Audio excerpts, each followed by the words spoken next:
So I thought I'd do a quick review of this little Grizzly benchtop lathe, 13 by 8. Nice little unit so far. I've just taken it out of the box and found a lot of surprises actually. The first being, of course, that they didn't really say that this was a variable speed lathe. And but as I took a look at it, getting it out of the box here, yeah, it sure is. If I turn that on there, we're at 750 revs a minute now. I can run that right round to 3200, so real easy to adjust. I figured for the price I'd be moving drive belts around and it would be a 5-speed, but it didn't say either way, so that was a nice surprise.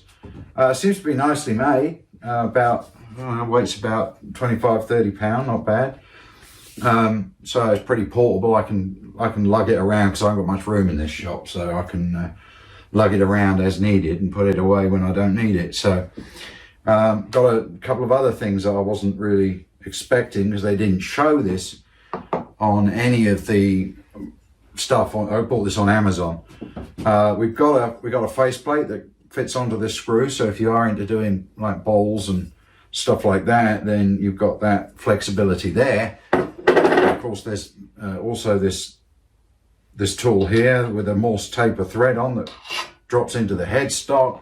We got the bearing point there for the tailstock, so we can mount our wood up in the middle there. I'm going to do a bit of assembly now and see how long that takes. And but so far I'm pretty impressed with this. A lot of things here that I didn't think I was going to get. You got 2 different size tool rests right there, which is nice if you're doing bigger jobs. A collection of basic tools for setting this thing up. I'll let you know in a minute how good they are. The parts are all metal, which is always nice because very often on these sort of cheaper tools you get plastic parts and a couple of years go by and they snap off, you know. But this all looks like it's metal, so assuming that the electronics are good in the controller here, the speed controller, and the motor's good, I think this will probably do the job for me anyway. All right, let's assemble it now, set it up, and I'll point out any items that I discover as I do that for you. So the setup looks pretty straightforward for the tailstock. Adjusting handle here, we've got a little spring here that we can put into the handle. Place that screw on there. Now you're going to notice it's not an Allen key on that, so you're going to need a large screwdriver for that one, a large Phillips. And I'm going to crank that in there like that. Get that tightened down on its thread, and that should leave us, let's get that tight as I can. That's probably going to work loose, but that allows me to tighten or free the headstock like that. So that's quite simple and nice, and it's exactly the same thing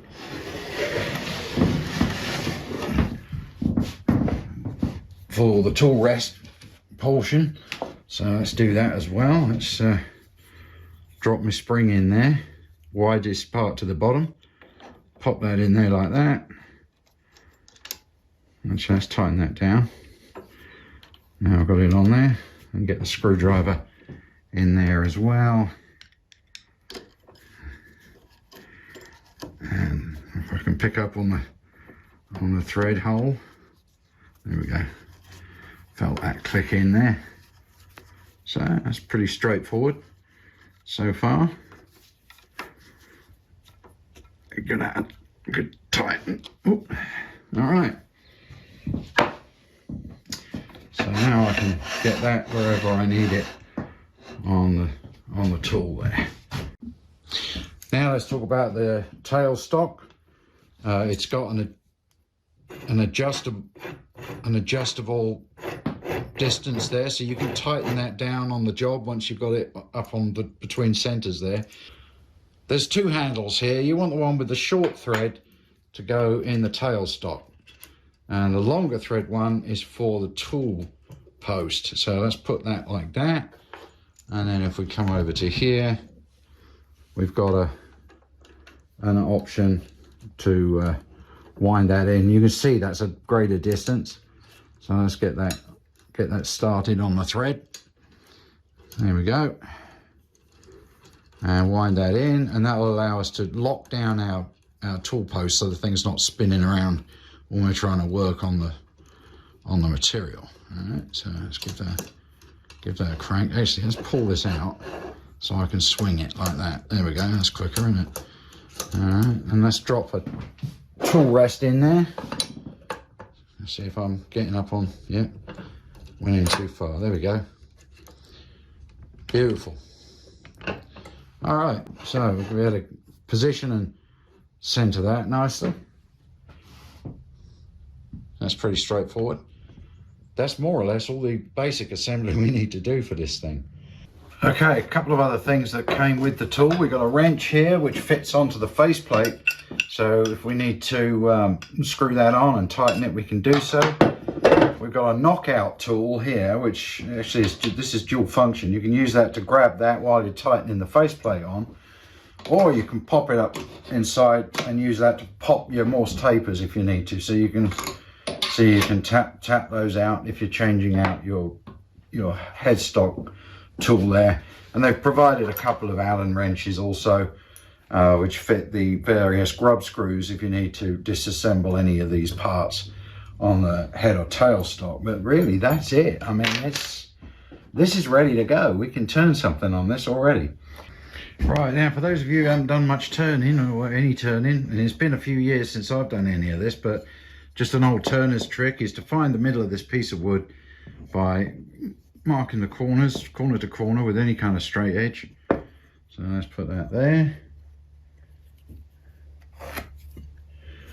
Do the same here, and I'll do the same on the other end as well, so we know where the middle's at, and then I'll set it up on the lathe where these pencil lines cross, like that. Okay, that's that. Okay, let's loosen the tool rest there, bring the headstock in, and I'm going to just eyeball that onto that.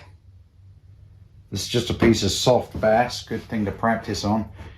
Bring my centers up to the crisscross lines. All right, now what I'm going to want to do is crank that down and then turn that until it pushes that wood into the little blade parts here on that headstock. Now you could drill these out.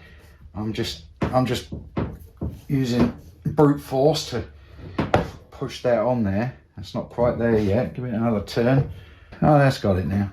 Yeah, that's gripping it. You have to make sure that your tailstock is nice and tightly set there to do that. Now I'm going to bring the tool post and tool rest up close to the job here. I'm just going to use a gouge to start taking that out. I want to get that a bit taller. I'll lift that up a touch and then tighten it like that. Maybe just below the center line. Let's see how that rolls.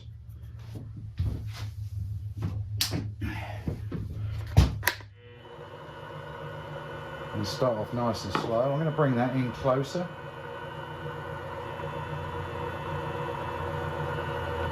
Like that. Let's bring it over to the end here as well. Alright, and I'm just running it on the lowest speed right now. Let's see, it's going to clack a bit.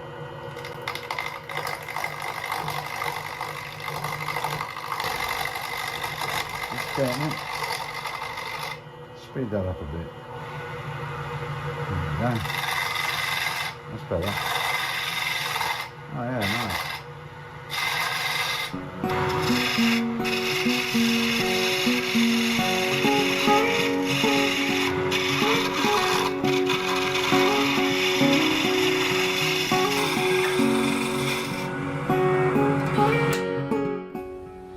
So as far as the out-of-the-box setup it goes, it's really quick. Really, there's like 4 things I had to do. Put these 2 handles in, set this handle and this one here with the screw and spring, and that's it.